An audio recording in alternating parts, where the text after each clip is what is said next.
आप सभी का स्वागत है। द्विघात समीकरण के अंतर्गत अभी तक हमने द्विघात समीकरण की पहचान और उसके व्यापक रूप के विषय में चर्चा की थी। आज हम द्विघात समीकरण को हल करना सीखेंगे। द्विघात समीकरण को हल करने के लिए आज हम जिस विधि का प्रयोग करने जा रहे हैं उसका नाम है गुणनखंड विधि या फैक्टराइजेशन मेथड। गुणनखंड विधि के विषय में हम कक्षा 9 में द्विघात बहुपद में पढ़ चुके हैं। वहाँ पे हमने द्विघात बहुपद के गुणनखंड करके उसके हल निकाले थे। द्विघात समीकरण में इसी विधि का प्रयोग करेंगे और द्विघात समीकरण के मूल को हम ज्ञात कर सकते हैं। हमें एक द्विघात बहुपद दिया गया है ax² + bx + c। इसके हमने गुणनखंड किए तो हमें दो रैखिक बहुपद प्राप्त हुए, px + q और दूसरा rx + s। हम इन दोनों रैखिक बहुपदों का जब गुणा करेंगे तो हमें वापस ax² + bx + c प्राप्त हो जाता है। अब हम इसको द्विघात समीकरण ax² + bx + c में रखते हैं तो हमें मिलता है px + q × rx + s। हम यहाँ पे देख पा रहे हैं, यहाँ पर हमको दो रैखिक बहुपद px + q और rx + s इनका गुणा किया तो हमको दाहिने पक्ष में 0 मिल रहा है। इसका अर्थ होता है कि या तो पहला वाला px + q या दूसरा rx + s, दोनों में से कोई एक 0 है या दोनों 0 हैं। तो दो हमको केस प्राप्त होते हैं, px + q = 0 या rx + s = 0। हम इन दोनों रैखिक बहुपदों को हल करते हैं तो हमको x के दो मान प्राप्त होंगे। पहला मान है x = -q/p और दूसरा मान है x = -s/r। अब हम गुणनखंड विधि के प्रयोग से द्विघात समीकरणों के मूल निकालना कुछ उदाहरणों के माध्यम से सीखेंगे। आइए पहला उदाहरण देखते हैं। इसमें हमें एक द्विघात समीकरण x² - 3x - 10 = 0 दिया गया है। इसके हमको मूल ज्ञात करने हैं और गुणनखंड विधि का प्रयोग करके हम इसकी सहायता से मूल ज्ञात करते हैं। हम द्विघात समीकरण x² - 3x - 10 = 0 की तुलना द्विघात समीकरण के व्यापक रूप ax² + bx + c = 0 से करते हैं तो हमको प्राप्त होता है a = 1, b = -3 और c = -10। अब यहाँ पे हम कुछ एक रफ वर्क देखेंगे। सर्वप्रथम हम a और c का गुणा करते हैं तो हमको मिलता है -10 × a, तो इसका मान आता है -10 और b का मान हम जानते हैं, यहाँ पर दिया गया है -3। तो यहाँ पे हमें ध्यान देना होता है जो a और c का जो गुणनफल आता है -10, हम इसको थोड़ी देर के ऋण चिन्ह छोड़ के 10 बोलेंगे। तो 10 के ऐसे दो गुणनखंड कीजिएगा कि जिनका अंतर या योग b यानी 3 के बराबर आ जाए। तो हम देखते हैं 10 के कई गुणनखंड होते हैं, 10 × 1, 1 × 10 या हमको 5 × 2 मिलता है। तो हम देखते हैं इन सभी गुणनखंडों में 5 × 2 हमारे लिए फेवरेबल होगा। इसमें 5 और 2 का जो अंतर करते हैं तो 3 आ जाता है जो कि b के बराबर है। तो यानी कि हम जो दूसरा पद -3x है इसको हम लिख सकते हैं -5x + 2x।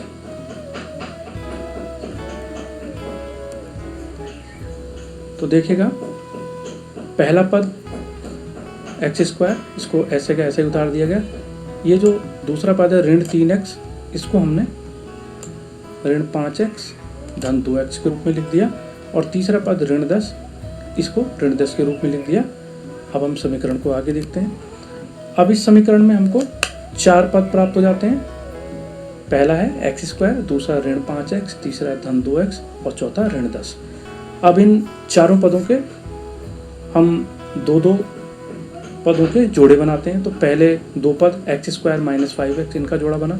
तो यहाँ पर हम देखते हैं इन दोनों में क्या कॉमन है। तो यहाँ पर हम इनके गुणांकों के हिसाब से बात करें तो यहाँ पे गुणांकों के हिसाब से कॉमन नहीं है, लेकिन अगर x के सापेक्ष में बात करते हैं तो यहाँ पर x की घात 2 और यहाँ पे x की घात 1, तो दोनों में हम कम वाली घात को कॉमन के रूप में या सार्वगुणनखंड के रूप में ले लेंगे। इसी प्रकार दूसरे वाले जोड़े में हम देखते हैं पहले वाले पद में x है लेकिन दूसरे वाले में x नहीं है, लेकिन यहाँ पर इसका गुणांक धन 2 है, इसका यहाँ पर ऋण 10। तो यहाँ पर दोनों में जो कॉमन है वो 2 निकल सकता है। तो देखिएगा हमने पहले वाले जोड़े में से x कॉमन लिया तो यहाँ पे बच जाएगा एक्स स्क्वायर में से x को हम कॉमन लेते हैं तो x बचता है। इसी प्रकार ऋण 5x में से x कॉमन लेते हैं तो यहाँ पर ऋण 5 बच जाता है। इसी प्रकार अब यहाँ देखते हैं, यहाँ पे हमने 2x में से 2 कॉमन लिया तो यहाँ पे x बच गया। इसी प्रकार ऋण 10 के हमने गुणनखंड किए, उसमें से 2 कॉमन लिया तो यहाँ पर ऋण 5 प्राप्त होता है। इस प्रकार अब हमको यहाँ पर 2 पद प्राप्त हो जाते हैं। इन दोनों पदों में हम देखते हैं तो यहाँ पर x ऋण 5 दोनों जगह पे आए, यानी कि ये कॉमन है। इस कॉमन को हम लेते हैं तो हमको प्राप्त हो जाता है x धन 2 गुणा x ऋण 5 बराबर 0। अब हमने जैसे पहले भी अभी इससे पहले देखा था तो उसमें चूँकि यहाँ पे इन दोनों का गुणनफल 0 आ रहा है तो या तो x प्लस 2 बराबर 0 आएगा या x ऋण 5 बराबर 0 आएगा। तो हम हल करते हैं, तो पहले वाले को हल करते हैं x प्लस 2 इक्वल टू 0, तो यहाँ पे हमको मान प्राप्त हो जाएगा x इक्वल टू -2। इसी प्रकार x ऋण 5 बराबर 0 को हल करते हैं तो हमको प्राप्त हो जाता है x बराबर धन 5। आइए एक उदाहरण और देखते हैं। यहाँ पर हमें द्विघात समीकरण दिया गया है √2x² प्लस 7x प्लस 5√2 बराबर 0। इसके मूल हमको गुणनखंड विधि से ज्ञात करने हैं।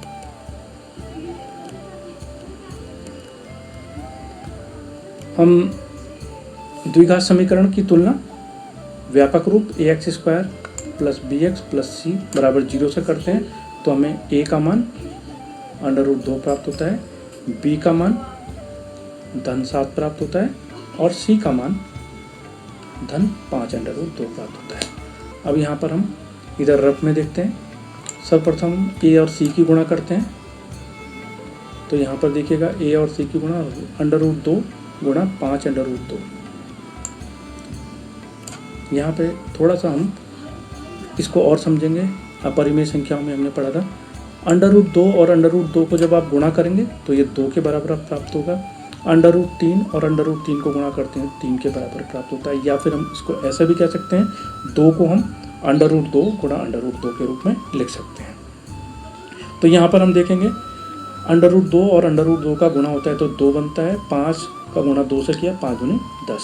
तो यानी a और c का गुणा करके हमको धन 10 प्राप्त हो जाता है और b का मान यहाँ पर हमें 7 मिलता है।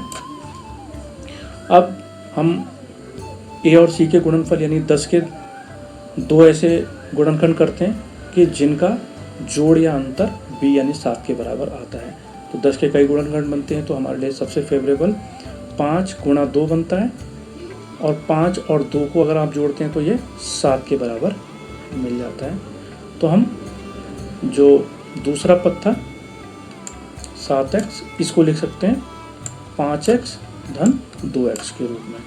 तो अब हम ये समीकरण है, इस समीकरण में पहले पद को वैसे ही उतार लिया गया है, दूसरे पद 7x को 5x धन 2x के रूप में लिखा गया और तीसरे पद को वैसे उतार लिया गया है। यहाँ पे हम देखते हैं 4 पद मिले हैं, 4 पदों में पहले 2 पदों का जोड़ा बनाया, फिर तीसरे और चौथे पद का एक जोड़ा बनाया। तो पहले 2 पदों के जोड़े में से कॉमन देखेंगे तो यहाँ पे हम देख पा रहे हैं इनके गुणांकों में √2 और इधर +5, तो दोनों में कोई कॉमन नहीं निकलता है, सारों गुणनखंड नहीं निकलता है। यहाँ पे x में x की घात 2 है और यहाँ x की घात 1 है। तो हम देख पा रहे हैं यहाँ कॉमन है, लेकिन यहाँ पे हम छोटी वाली घात को कॉमन के रूप में ले लेंगे। इसी प्रकार दूसरे जोड़े में देखते हैं, इसका गुणांक धन 2, यहाँ पे संख्या आ रही है 5√2, तो हम यहाँ पे देख पाएंगे √2 यहाँ पे 2, तो चूंकि हमने 2 को अभी यहाँ पे बात करी थी, 2 को हम √2 गुणा √2 के रूप में लिख सकते हैं। तो यहाँ पे हम देख पाएंगे √2 कॉमन के रूप में निकल पाएगा। आइए देखेंगे। तो हमने पहले वाले जोड़े में से कॉमन लिया, तो यहाँ पे हमने चूंकि कहा था x कॉमन निकलेगा, तो यहाँ पे जब हम पहले पद में से x कॉमन लेते हैं तो √2 ऐसे ही रहेगा। और एक्स स्क्वायर में से एक्स कॉमन बाहर निकलता है तो यहाँ पे √2x आ जाता है, प्लस दूसरे पद में एक्स बाहर कॉमन में जाएगा तो यहाँ पर +5 बचता है, प्लस इसी प्रकार तीसरे और चौथे पद में से यहाँ पे √2 हमने कॉमन लिया तो √2 कॉमन लेने पर यहाँ पे हमको पहले वाले पद में हमने चूँकि कहा था 2 को हम √2 मल्टीप्लाई √2 के रूप में लिखते हैं तो यहाँ पर √2 बाहर चला जाता है तो √2 अंदर बचता है और x बच जाता है, प्लस 5 √2 में से √2 को कॉमन लेते हैं तो यहाँ पे 5 बच जाता है। अब हम यहाँ पे देखते हैं हमको 2 पद प्राप्त हो जाते हैं, पहला पद और ये दूसरा पद। तो हम यहाँ पे देख पा रहे हैं दोनों पदों में कॉमन √2x + 5 यहाँ भी वही है, तो हम इनको जब कॉमन ले लेते हैं तो हमको मिलता है x + √2 = √2x + 5। चूँकि इन दोनों का गुणनफल 0 आ रहा है तो इनमें से या तो x + √2 = 0 या √2x + 5 = 0 आता है। अब हम इनको हल करते हैं तो पहले वाले को जब हम हल करेंगे x + √2 = 0 तभी हमको प्राप्त हो जाएगा x = -√2। इसी प्रकार इस दूसरे वाले को हल करेंगे √2x + 5 = 0 तो x का मान -5/√2 प्राप्त हो जाता है।